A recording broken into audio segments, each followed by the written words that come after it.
What if I told you one of America's most beloved music legends was slowly destroyed by the very people who were supposed to protect him? Bobby Darin wasn't just a star, he was a victim of a secret that the world never wanted you to hear. By the end of this video, you'll understand why Bobby Darin's story isn't just tragic, it's infuriating. And once you hear the truth, you'll never look at fame the same way again. So stick around, and before we dive in, make sure you hit that subscribe button, because the real stories, the ones they try to bury, are exactly what we reveal here. Bobby Darin was never supposed to be here. Doctors told his family he wouldn't even live to see adulthood. Born in 1936 with a weak, defective heart, the boy who would one day be adored by millions wasn't expected to last past 15. His mother kept a heartbreaking ritual. She reminded Bobby, "Don't waste time, you don't have much." And maybe that's why when most kids his age were playing stickball in the streets of the Bronx, Bobby was locked in with a piano and guitar, teaching himself, obsessing, pushing, because deep down he believed every day could be his last. By his early 20s, Bobby wasn't just alive, he was rewriting the rules of American music. In 1958, he dropped Splish Splash. The song sounded like a party you didn't want to leave, and America couldn't get enough. Overnight, the Bronx kid with a death sentence became a rock and roll sensation. But that was just the beginning. What came next was Dream Lover, a track that wrapped teenage yearning into a 3-minute fantasy, and then Mac the Knife, the performance that won him a Grammy and froze his name in the history books. The kid who wasn't supposed to live past 15 had become the most electrifying young star in the country. But here's where the story turns darker. While America danced to his music, Bobby was already dancing with death. The meteoric rise wasn't just about talent. It was about a man racing against his own body, a man who knew his clock was ticking down, and that urgency, that secret fear, fueled everything he did next. Every time Bobby Darin stepped on stage, it was a gamble. The audience saw charisma, charm, and the cocky smile of a man who looked invincible. What they didn't see was the fragile heart inside his chest, a heart that could give out at any second. Most stars paced themselves. Bobby didn't. He couldn't.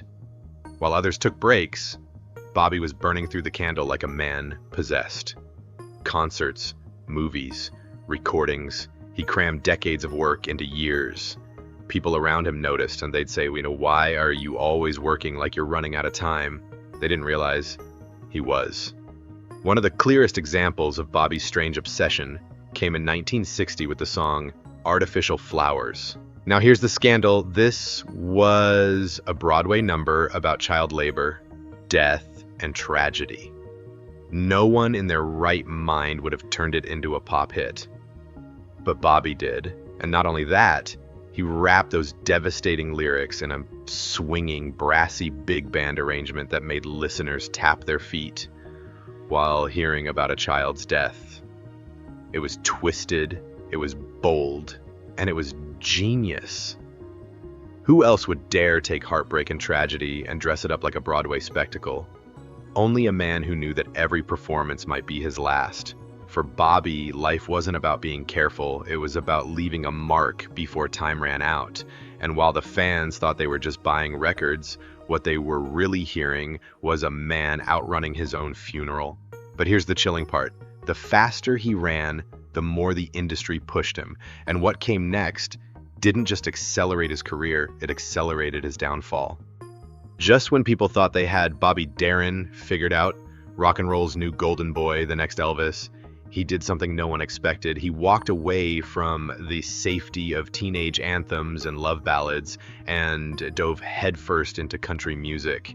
Think about it, the early 60s belonged to polished pop and Motown. Country was considered rural, niche, even old-fashioned. But Bobby Darin, he didn't care. He wasn't just chasing hits. He was chasing survival, chasing meaning. Every new sound he touched was like another way to outsmart the clock ticking inside his chest. In 1962, he dropped Things, a simple, bittersweet country tune about lost love, and the public went wild. It soared to number 3 in the US and hit number 2 in the UK. Suddenly, Bobby wasn't just America's darling, he was international. You're the reason I'm living. And 18 Yellow Roses followed, cementing him as a crossover genius. But here's where the story gets scandalous. Critics at the time whispered that Bobby was a chameleon with no identity, a man desperate to be everything at once. Was he selling out? Or was he simply outsmarting the industry that wanted to box him in? The truth is darker. Bobby wasn't just reinventing himself for fame, he was reinventing himself because he knew he might not live long enough for a second act. And yet, while his fans saw brilliance, his record labels saw dollar signs. Capitol Records pushed him hard, squeezing every ounce of energy he had. By the time Bobby jumped back to Atlantic in 1965, he wasn't just searching for freedom. He was searching for control over a life and a body that was slipping through his hands. But the more he transformed, the more people whispered, "Who is Bobby Darin really? A rock and roller, a country crooner, a jazz showman, or just a man desperate to outrun his own shadow?" And that question haunted not only his music, but also his personal life. By 1960, Bobby Darin was everywhere, on the radio, on the charts, and now in Hollywood. And that's where fate introduced him to Sandra Dee, one of America's sweetheart actresses. She was young, beautiful, and adored by the public. When they appeared together, it was like a scene out of a movie. The tabloids went wild, the golden boy of music marrying Hollywood's princess. It was a fairy tale America wanted to believe in. But behind the flashbulbs and magazine covers, their love story was nothing like the headlines. Sandra later confessed that when she first met Bobby in Rome, she didn't even like him. She thought he was cocky, rude, even manipulative. Her words years later were brutal. He was conniving. So why did she say yes? Partly because her mother pushed her into it, seeing Bobby as a rising star who could give Sandra stability. In other words, what the world thought was a love story might have started as a calculated match. Still, the two married in December 1960. The photos showed perfection. Hollywood had its golden couple, and when their son, Dodd, was born a year later, the story seemed complete. They were young, glamorous, successful, and trapped in a spotlight that demanded they smile, even when the cameras turned off. Behind closed doors, things were darker. Bobby's ambition clashed with Sandra's insecurities.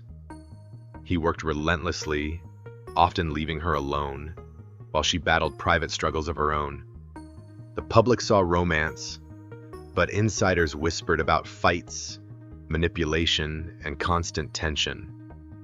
By 1967, the dream had shattered.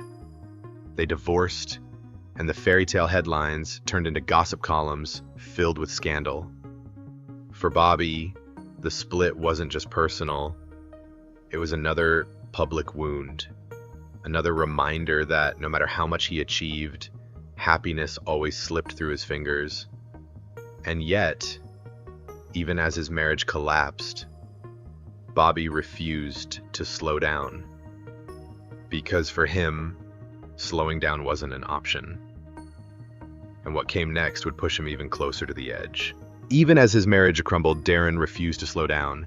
He starred in films like Come September and Pressure Point, earning a Golden Globe nomination. He recorded folk-inspired hits like If I Were a Carpenter, proving once again he could master anything.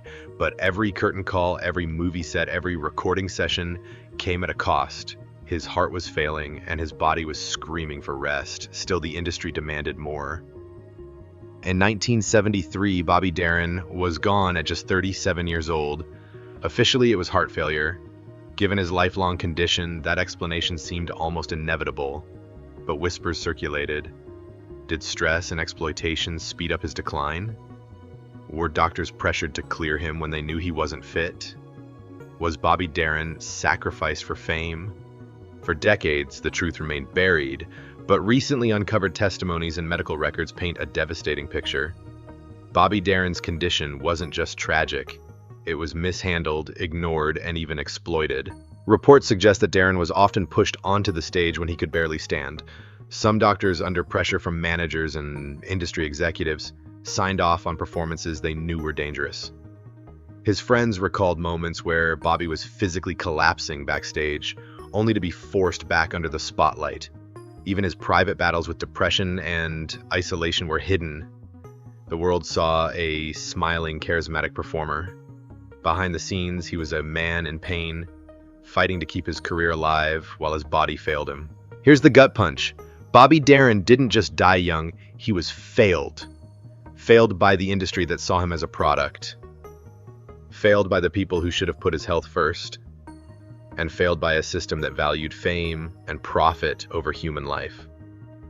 The real Bobby Darin mystery isn't how he died. It's how a man so full of talent and potential was pushed past his limits until there was nothing left. Bobby Darin's story forces us to ask, how many stars have been broken the same way, with their suffering hidden behind the illusion of glamour? He wasn't just a victim of a bad heart. He was a victim of an industry that refused to let him rest. And maybe that's the lesson. Every time we idolize the legend, we risk forgetting the human being underneath. So next time you hear Beyond the Sea or Dream Lover, remember, the voice that made us all believe in love and joy belonged to a man carrying unimaginable pain. And the mystery that finally got solved, it isn't good, it's a warning. If you want the truth behind more stories Hollywood tried to hide, make sure you subscribe right now. Because Bobby Darin's tragedy is just one piece of a much bigger picture.